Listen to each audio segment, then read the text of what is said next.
us. Remember, new episodes premiere every Monday, Wednesday, and Friday at 8 p.m. on TV 15 and across other social media platforms. I'm Jasenia Lassiter, wishing you a wonderful week. Stay friendly, St. Martin.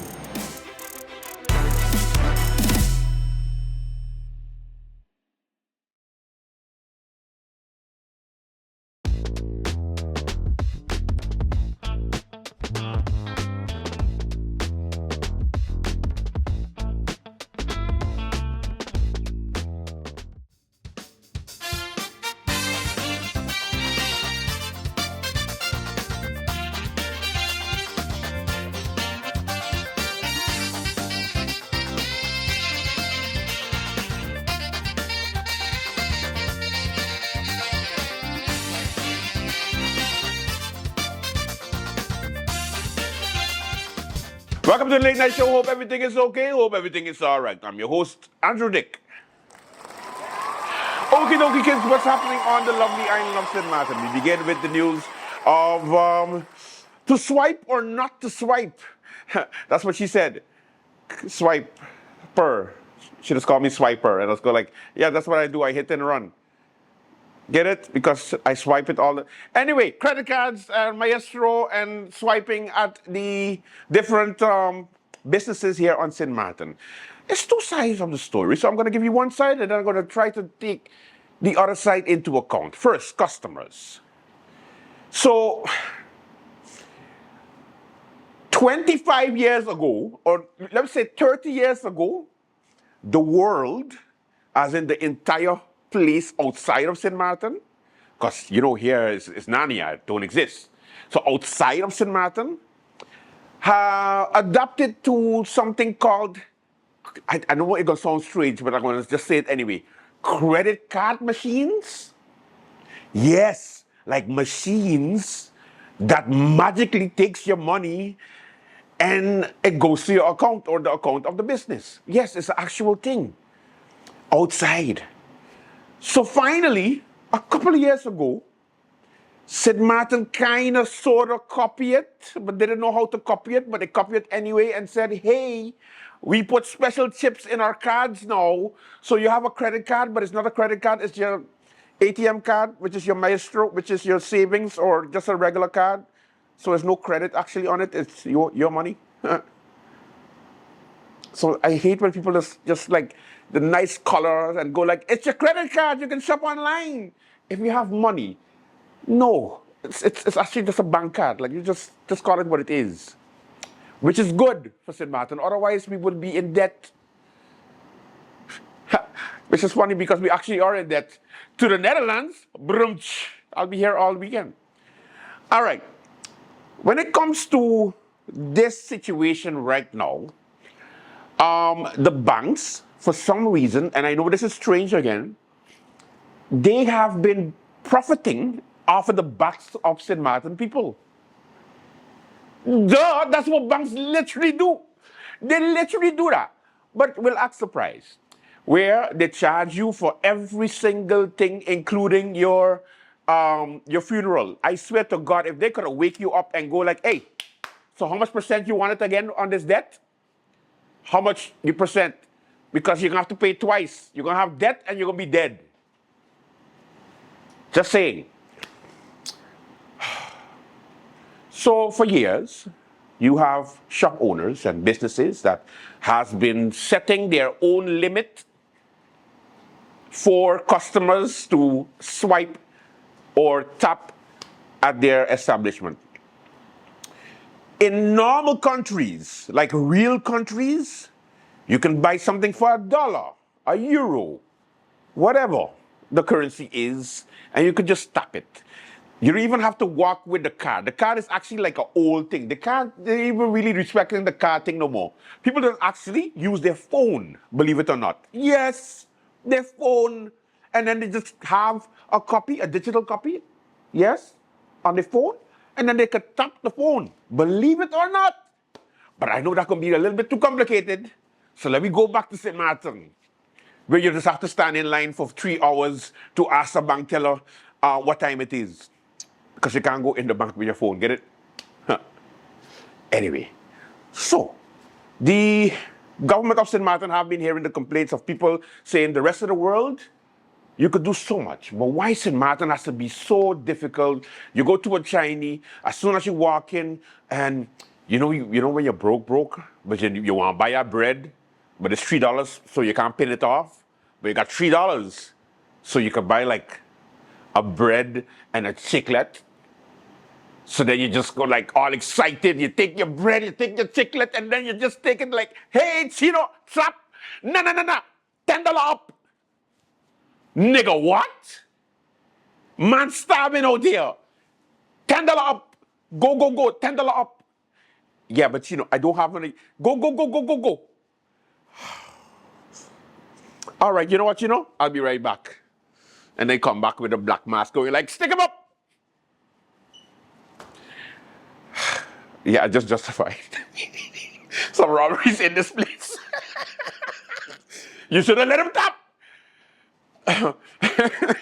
Anyway, so the situation is serious enough that it starts to get annoying because other businesses start to say, oh, shucks, we could actually do a limit and nobody can tell us. Meanwhile, the rule is when the bank comes to you with the machine or you go to the bank, the condition is like you sign a contract stating that you are not allowed to pass on the extra charge to the consumer. And they're like, of course, no problem. Because you want a machine. You want magical money, so you're just going to sign your life away. And then you realize that every time you swipe at your business, you get to charge 4%. Yes, 4%. Now let me tell you how serious that is. On the French side, when you tap at a business, the business only has to pay 50 cents. 50 cents. Other places, 25, 35. Some places, 1%, and that's really like luxurious. Like, yeah. When it comes to St. Martin, which is, of course, being controlled by the mafia, the banks, the Bankers Association, they all sit down at a table and it's all dark and gloomy. And they're like, how are we going to screw the people this time around? Let's introduce, you go and change a check, 5%, we taking it on tax. Like, they just doing it for anything. And of course, some people say, but Andrew, it's a business. It's a business. That's what businesses do. No. The bank does use a special kind of lube. It's called River Island Bank, we say it. Anyway, so when it comes to this whole situation, the government of St. Martin, and by that I mean the new minister, Marika Gomes Winfrey, and nobody, decided to stand up against the bank. Hey, I hope you don't have a mortgage, no, Marika, because they will hike up that price tomorrow and go like, sorry, minister, I guess you could swipe it.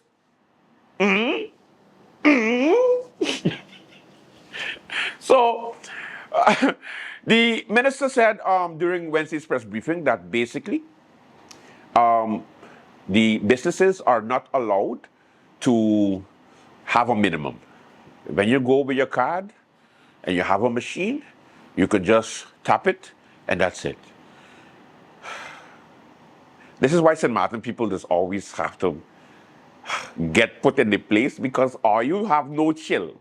As soon as the minister came out, you had people going to their favorite Chinese shop and going to their favorite business that they always wanted to tell F you to, and decided to just go like, hey, Chino, what's going on?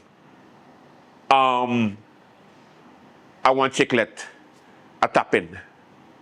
And he like, no, $10. And then you just like take out your phone and go like, ah, look at this. The minister said this. And then you get to realize how gangster Chino is. Because then Chino don't even watch it and say, minister don't pay my bills. The minister don't pay my bills. Telecom for the machine. $10 up. No chiclet for you. Yeah.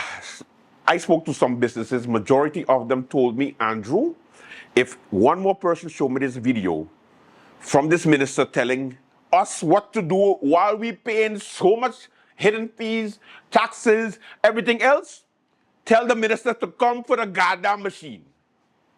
Tell her come for it. We don't want it. From now on, cash only. Just like Domino's. Hey, John. Anyway, the situation is, from now on, limit is not allowed. However, what are the consequences to the business? Absolutely nothing. The consequences is the bank goes and takes away the machine, and then you don't have a machine, but then the money, like the bank loses money because they make money off of the machine being in the customer. So they will always go like, you should really like not have a limit now. But this is your last warning for the 30th time. Because they lose money if they take the machine. Get it? Got it? Good. Welcome to Late Night Show. We have a good one for you. Today we will be talking about Parliament again. Parliament. Let's begin.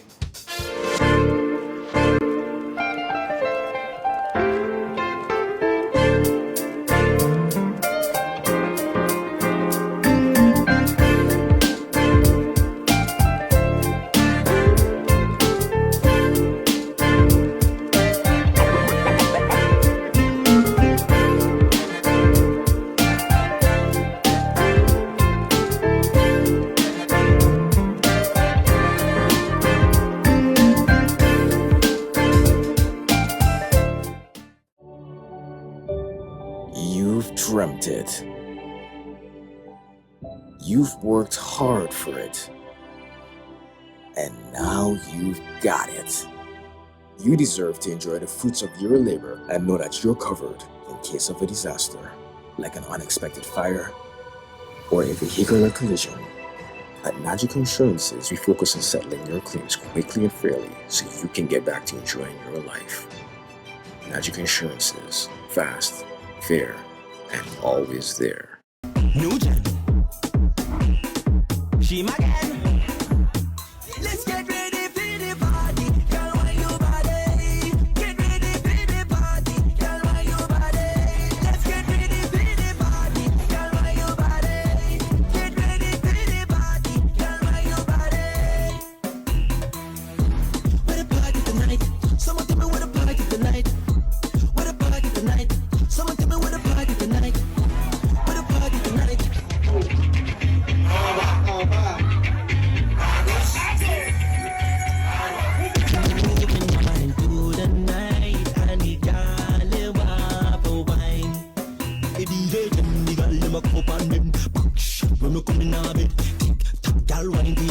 Anytime I see a girl, you want to get with one like a cigarette, bend down, daga next. Slap up on your body, girl, shake up your leg, one like a cigarette, bend down, daga next. Slap up on your body, girl, shake up your leg. Everybody get mad. At GEBE, we take the safety and quality of your water seriously. Every day, our dedicated sample collectors venture into the field, visiting the places that matter to you: water tanks, school, supermarkets, home, and high-risk areas. Once these samples return to our water quality lab at KB, they embark on a journey that safeguards your well-being.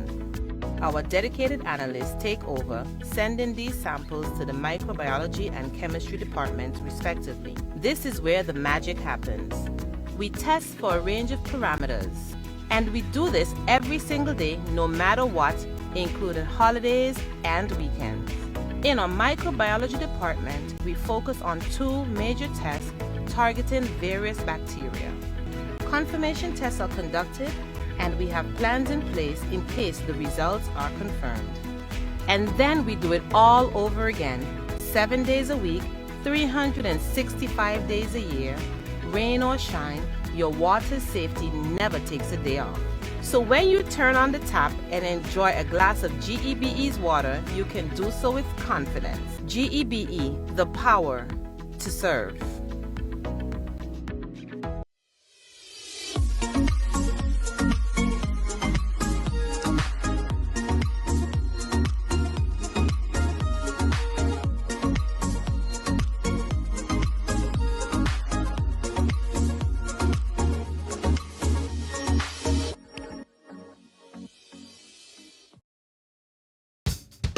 Right. Now, the Parliament of St. Martin met recently in a Central Committee meeting to appoint themselves to committees that they will never have meetings in.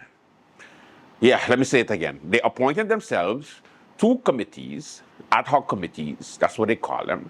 There's nothing ad hoc about the committees, but they're committee meetings that you will probably never see or not even function for the entire term, how long the term is. It's the most tiresome thing to watch because you have parliamentarians that are appointed to like the Committee of Finance, then you have the Committee of Romy, the Committee of Justice, and you know, the parliamentarians are like, yeah, the committee is hereby in session. And then after the whole discussion, you have to refer it to the Central Committee meeting. Then the Central Committee meeting has to refer it to the Parliament. So why have a committee meeting? Let's just have a Central Committee meeting, and then just go to Parliament after. But now it's like you're preparing to discuss something you already know what you want to discuss. So we're going to discuss in the next meeting how we're going to discuss what we're going to discuss. Confused? Yeah, St. Martin Parliament. And then the best part is, and Pete, I want to do this for sure this time around. The way that these parliamentarians are so petty, it was so hilarious. So Sarah, who is the, of course, Auntie Sarah, who is the President of Parliament, was like, okay, we all decided in our meeting that we were going to have these people, all are you, in the different committees. We already had a meeting before, so this is just a meeting to formally accept it. Any objections?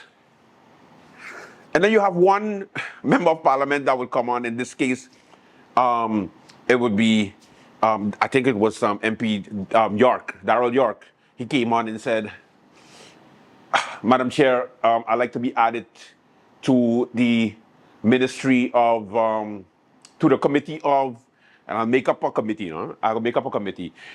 Vacation, yes. Madam Chair, I'd like to be added to the Ministry of Vacation, the Committee of Vacation. And then right after that, Shamia Roseberg was like, Madam Chair, I want to be added to the Committee of Vacation also. Whatever that is, I want to be part of it too, yes. Then the next one goes like, I, Richard Bruch, would like to be part of the Vacation Committee, whatever that is, I want to be part of it for sure. And then of course, Doran then gets up and says, wait a minute now. For the past 4 years, you had a chance to be part of the Vacation Committee, but now you want to be part of it? I, Sharendi, Doran would like to be part of the Vacation Committee. And then of course, Sarah like, there is no Vacation Committee. Guys, what we doing?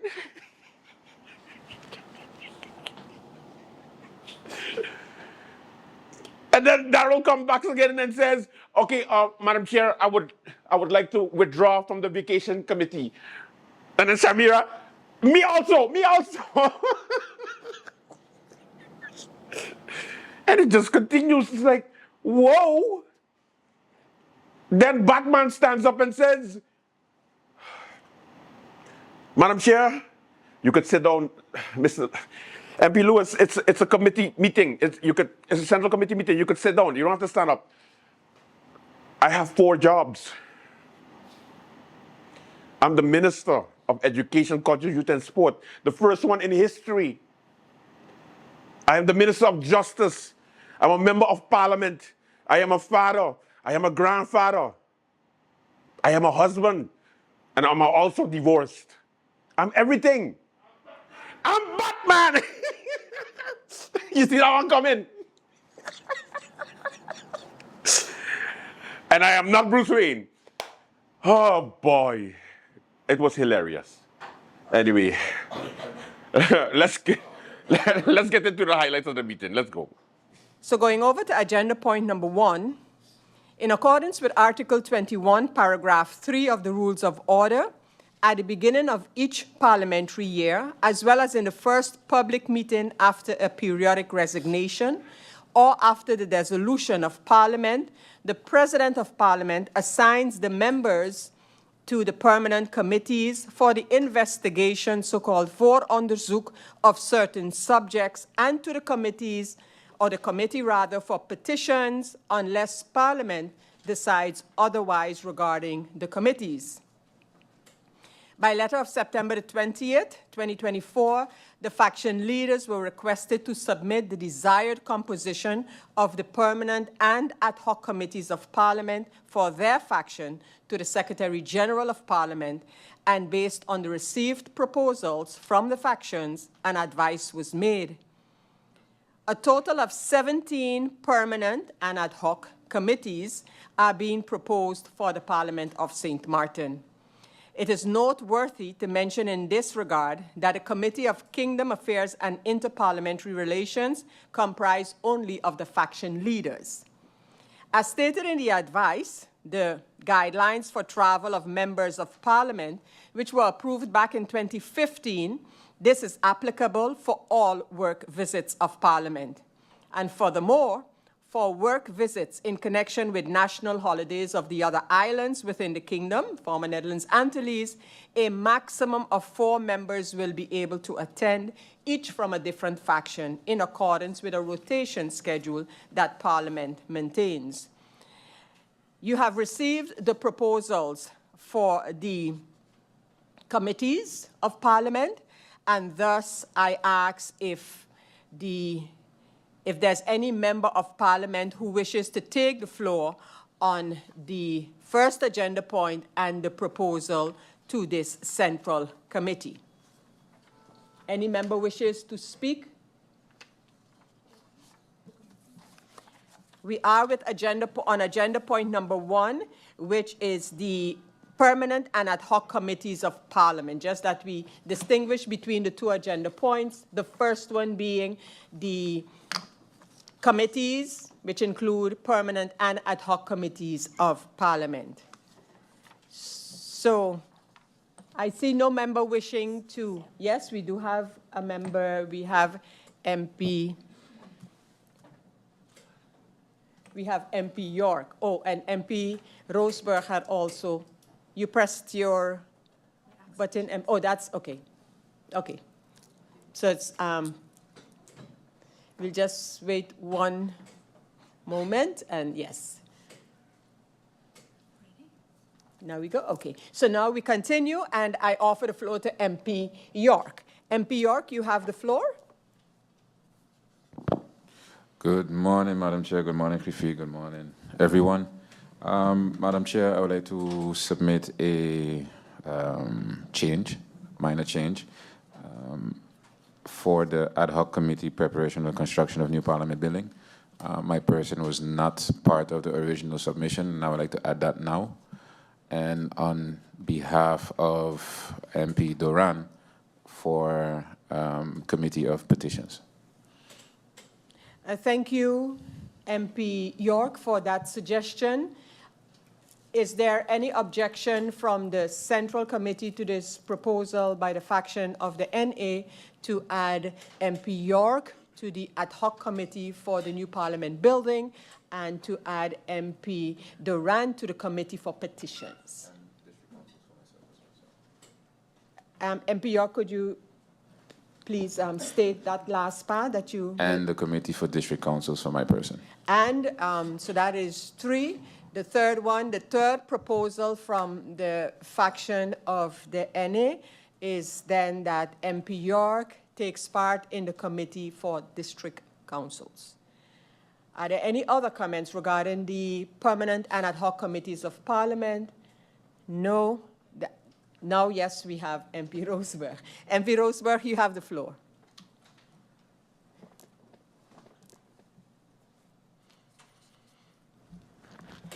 Thank you, Madam Chair. Blessed day, Griffier. Blessed day to my colleagues as well, and to the people of St. Martin. I also would like to add myself to another committee, Committee of District Councils, please, Madam Chair. And that's it. Yes. Thank you, MP Shamira Roseberg. So on behalf of the URSM faction, the proposal is that MP Roseberg be added to the Committee for District Councils. Are there any objections to this proposal by the faction for an addition to the proposal which is before the Central Committee meeting? That not being the case, that would be added to the proposal that we have before us. The members of Parliament, if there are no further comments on this particular agenda point, the first agenda point for this meeting, the advice as amended in this meeting will be sent to the public meeting for further handling and ratification, and as I mentioned, of course, with the amendments as proposed. Members of Parliament, ladies and gentlemen, we now go over to the advice regarding the installation and composition of the committees of the Latin American Parliament, Par-Latino. Again, in accordance with Article 21, Paragraph 3 of the Rules of Order, at the beginning of each parliamentary year, as well as in the first public meeting after a periodic resignation or after the dissolution of Parliament, the President assigns the members to the permanent committees for the investigation of certain subjects and to the Committee for Petitions unless Parliament decides otherwise. It has become customary that at the same time that the committees of Parliament are established, the same is done for the Par-Latino committees. By the same letter of September the 20th, 2024, UV 024, Parliamentary Year 2024-2025, the faction leaders were again requested to submit the desired composition of the committees of Par-Latino for their faction to the Secretary General of Parliament. And based on the proposals as received from the faction leaders, an advice was made, which is the advice before us now in this Central Committee meeting. It is being proposed for members of Parliament, as per their submission, to be part of a total of 13 Par-Latino committees. As I mentioned earlier, the guidelines for travel of members of Parliament of 2015 is applicable for all work visits. In addition to that, I want to indicate that we are looking at these guidelines in the context of the advice that was received from the General Order Chamber, but for now, the guidelines of 2015 are applicable. It is suggested that for all committees of Par-Latino that consist of 3 or more members, every time a maximum of only 2 members travel in accordance with a rotation schedule. For example, member 1 and member 2, member 3 and 4, 5 and 6, etc., in order to participate in the committee meetings of Par-Latino. The proposal from the Presidium is that the request to the Central Committee to approve the proposal as all members have received and which has been shared with the members of the committee. Is there any member who wishes to take the floor on this topic? We have MP Kotai. MP Kotai, you have the floor. Thank you, Madam Chair. Good afternoon to my colleagues and those tuning in as well. I'd just like to make mention that I'd like to be added to all Par-Latino committees as well. Thank you, MP Kotai. That would then be, you are currently on 2, and you would like to be added to the other committees of Par-Latino. Yes. Is there any objection to the proposal of MP Kotai to be added to the other Par-Latino committees than those that he has currently indicated? There is no objection. This will be included in the report. Is there any other? Yes, we have MP Lewis. MP Lewis, you have the floor.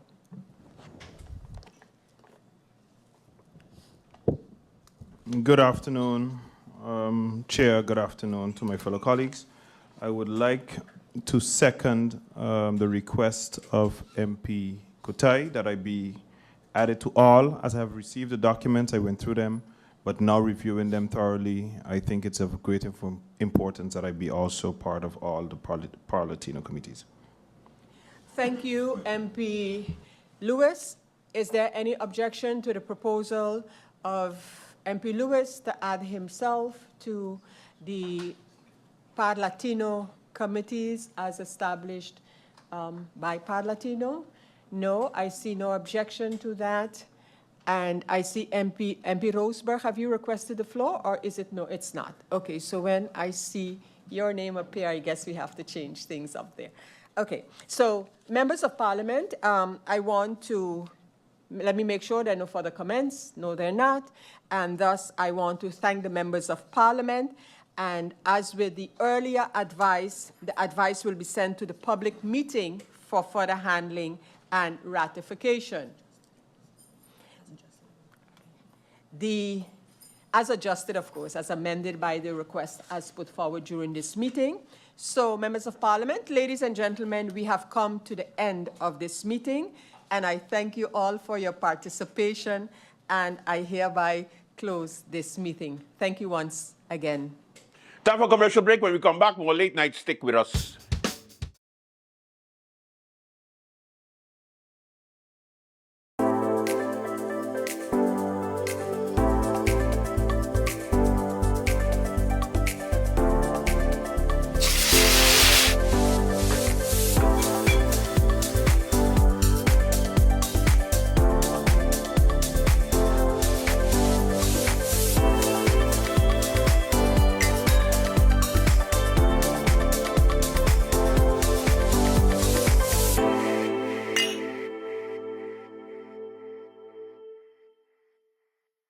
Hello and welcome to SXM Taxi, the most convenient way to hail a taxi on St. Martin.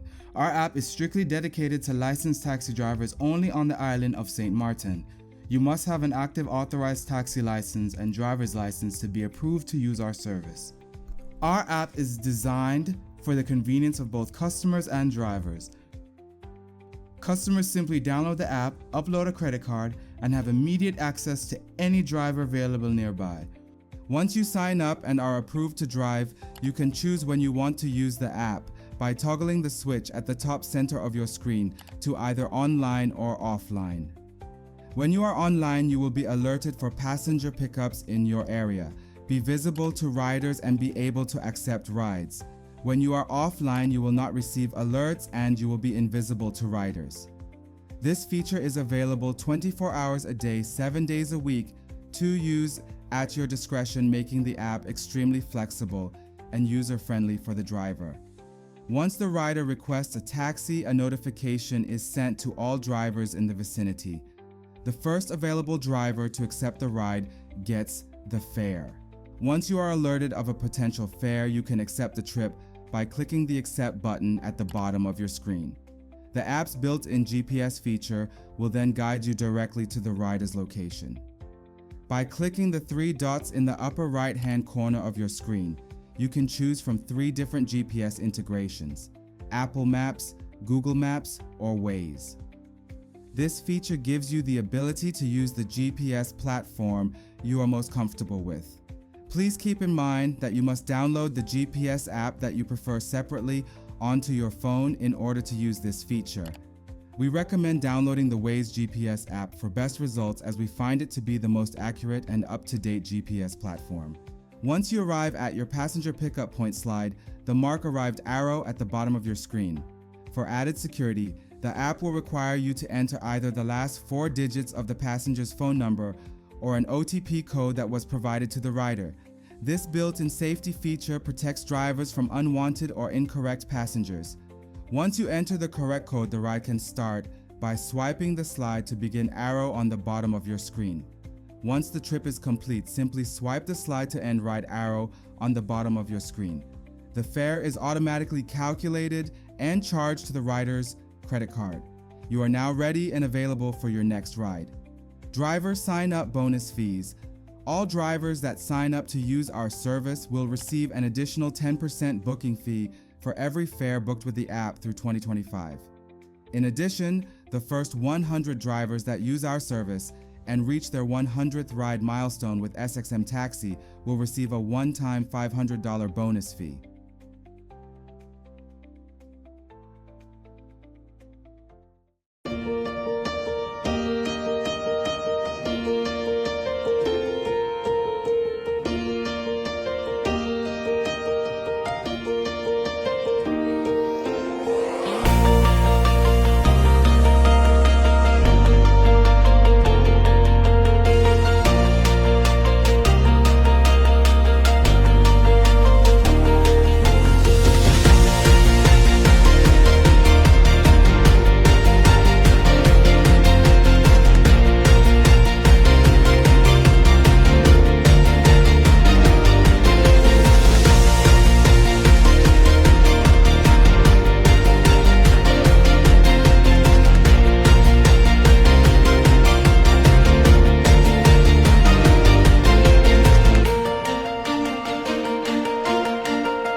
Hey, did you know I just signed up for Flex by Telecom?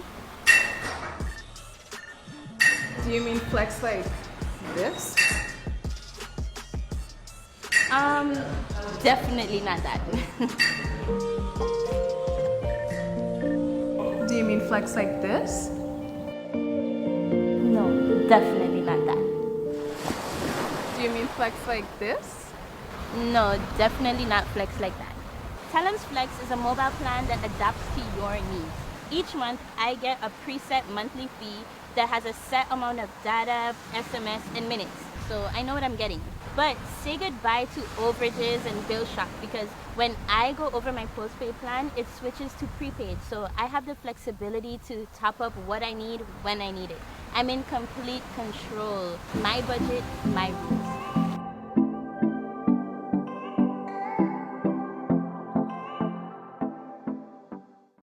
Hello, my people. Make sure you tune in to Sit, Sip, and Chat every Monday at 5 p.m. on TV 15 and every Wednesday at 8:30 p.m.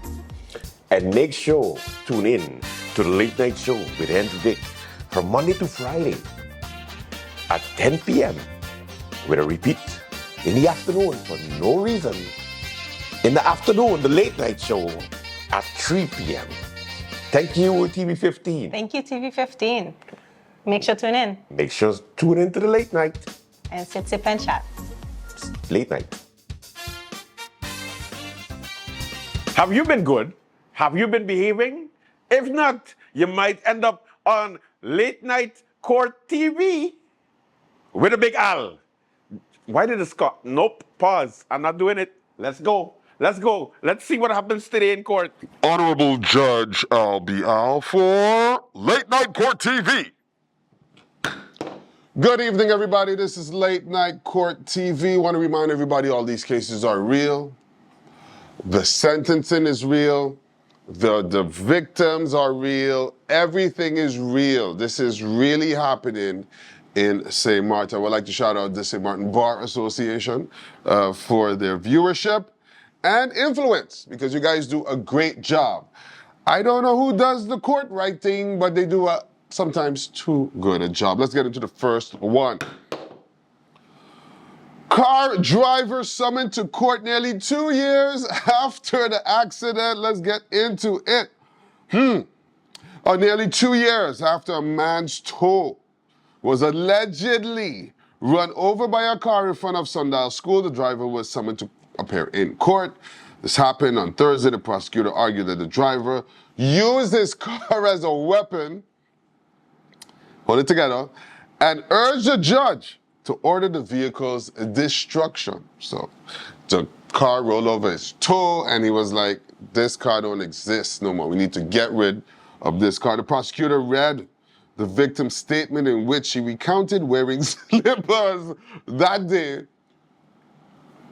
Recounted wearing slippers that day when the driver of a Hyundai i10, it's just a light car fare. That's a light car. I mean, if someone roll over your toe, you want, you know. Anyway, deliberately ran over his foot, injuring his big toe. Ow, he was hurt. And he came straight at me, the victim claimed. Okay, let's get into it even deeper. When asked by the judge if this was true, the driver denied the accusation. The man yelled and gestured that I was driving too fast in front of the school. He then charged at my car and was hit by my right side mirror, H said. H lawyer argued that her client did not understand why he had to appear in court, period. His car had already been impounded by the police after the incident, which he believed was punishment enough. Punishment for what though, H? According to you, you don't do nobody nothing. But anyway, which he believed was punishment enough. Furthermore, H stated that he could not recall driving over the man's foot. So I guess he thought his car was impounded because he was driving too fast, maybe? I don't know. Because if you didn't have anything to do with this part, if it had nothing to do with the foot, then what's the punishment H thought he was getting with them taking his car back then? Anyway, the lawyer also pointed out that the victim's medical report does not indicate the car as the cause of the injury. It wasn't the car. I mean, the doctor didn't write It was a Hyundai i10. You know? Anyway, and the report states that the man fell and injured, injured his toe. It does not mention a car at all. So you got to get your story straight. According to the prosecutor, video footage of the incident clearly shows the man falling as the car approached him. While it's not clear whether the car hit his toe, the fact that the man arrived at the hospital shortly after with a bleeding toe establishes a clear causal link, the prosecutor argued. The prosecutor continued, the footage also shows you stepping out of your car, Mr. H, walking to the trunk and pulling out a machete in front of Sundial School. Okay. The judge then addressed, Mr. H, why did you do that? The child was in the car. And he said, visibly agitated, he responded, yeah, exactly. He attacking my car while my daughter was inside. I wanted to defend myself, but it wasn't a machete, Judge. It was a kitchen knife. H explained that he kept the knife with other tools he used for his construction work. It's not that big, he said. But they mistaken on the camera as a machete though. Anyway, he said, spreading his fingers about 20 centimeters, not bigger than that. Okay, all right. But you still got a kitchen knife in your car, dude. Okay, anyway. According to the prosecutor, H was fibbing a little. That means he lying straight up. And all items found in the car were confiscated by the police, and the weapon was identified as a machete. Okay, machete, big effing knife. Okay, the judge asked H if he knew the man he allegedly planned to attack. No, never seen him before, and I would not recognize him today, he replied, admitting that he had acted impulsively. I should have never gotten out of the car. Damn Skippy. Because, I mean, I was kind of like on his side so far with the whole toe thing. And then the other guy say he fall and bust his toe. Like, I was on H side for a moment, but you got out of the car and you went to the trunk. Anyway, H had previously been convicted of violent behavior and was sentenced to 120 hours of community service. So you're hothead. The judge referencing H's file noted that he had a history of heavy intoxication. It seems you have a habit of losing your temper when you drink too much, the judge remarked. I find that a little personal. A little personal, Judge. A little personal. Anyway, agitated, H responded, I was locked up in a police cell. It was terrible. I lost my job because of the community service. We'll go back to that. Anyway, then the police took my car. How was I supposed to bring my child to school? Almost 2 years without a car, I really needed back. So he came to court, his car was seized, and now he's coming back to court, and on top of, y'all got me back in here, and I don't even know this dude, is, can I have my car back, please? I need to carry my kid to school. What was questionable is, how did your community service mess up your job? You know, it's not like they're giving you community service to mess up other commitments you have going on. But good one, H. I am following you. The judge lectured H on his behavior, urging him to think before resorting to violence, but showed leniency, sentencing him to 3 weeks of conditional imprisonment. That means he's not actually going to jail, but on the condition he have a few more drinks, too much drinks, carry a knife a little too big, blow his head off, figuratively, with temper. He may be going back for 3 weeks. Okay. Adding, you won't have to go to jail if you stay out of trouble and don't get into any more altercations, Mr. H. The judge then adding that he could get his tools back. And since it's been tough not having a car for almost 2 years, I'm gonna give you your car back. So, I mean, you came out well, H. H nodded in agreement with the judge's ruling and made a small bow before turning to leave the courtroom, visibly relieved. This is interesting, H. H, you know, some people wouldn't have shown up. You went, you stuck to your story, even though we didn't believe you. We stuck to the story about the kitchen knife. I was on your side about the toe. I mean, you know, but it's good to see. And you got your car back after 2 years. I hope you got to do your community service as well. And I wish you, you know, it's Friday night, go out, have a, no, don't have a drink. The judge watching, okay.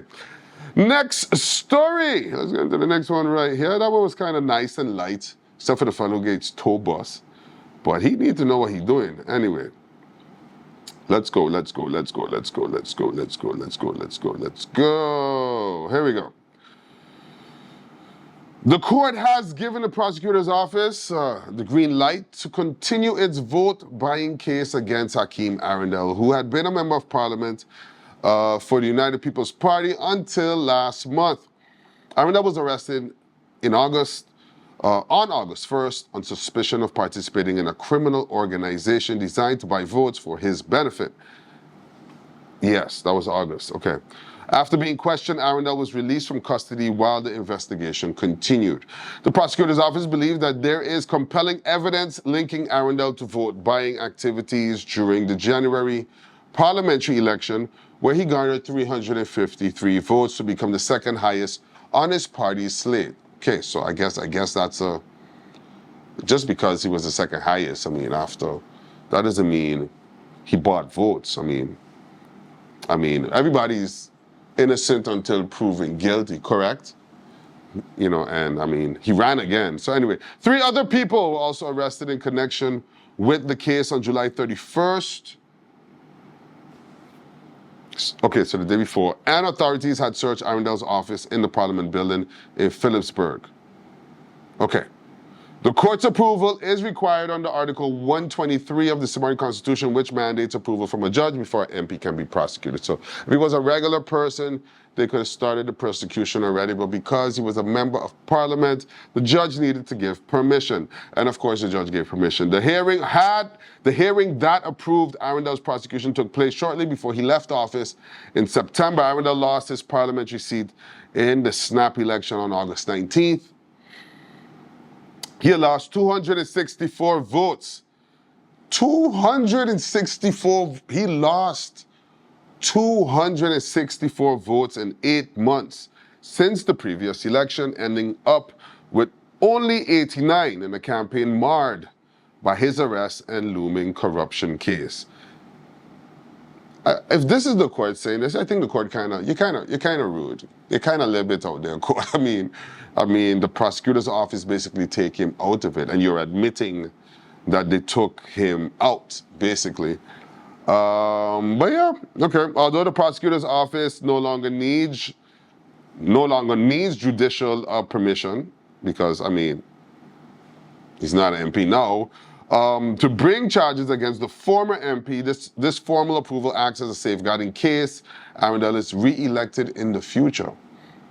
Without it, the prosecutor's office would have to pause its ongoing case and seek new permission to prosecute if Arundel were to regain his seat. So like if they run an election right now and he gets elected, this already covers that. Under Articles 244 and 245 of the St. Martin Criminal Code, vote buying and selling are felonies punishable by up to 2 years in prison and the loss of the right to vote or be elected. This was Late Night Court TV. I had a good night. You had a good night?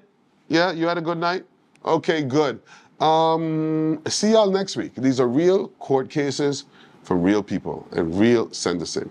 Lucky guy this week was Mr. H.